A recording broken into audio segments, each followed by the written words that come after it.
Guys, ako pauwi na ako. Sobrang sakit na ng tiyan ko. Natatay na ako. Talagang lalabas na siya. Thank you Lord. Lalabas ko lang ito, tapos wala na yung sakit ng tiyan ko.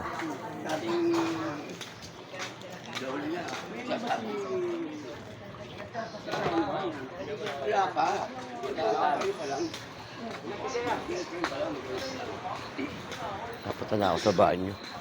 Lalabas na siya. Sakit na ng tiyan ko. Ako sa bahay.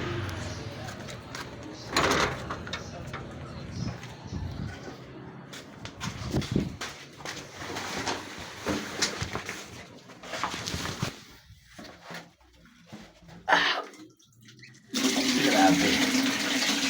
Nilabas ko na kagad. Thank you Lord na hindi na ako nahirapan doon.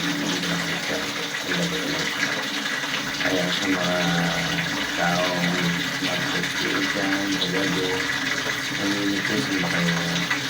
Yun ang gagawin natin. Kanina tayong dalawang bagong bukid at lakad tayo.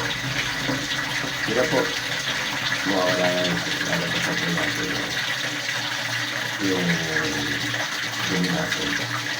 Hindi mga naipon yung mga ilang araw na hindi nila ilabas na nakalimutan yung magbawas. Nagsama-sama na yun lang, hindi malabas na po siya. Ang tuto na nawawalan na sa pupunta. Kaya focus, ganda na lang. Salamat to Lord sa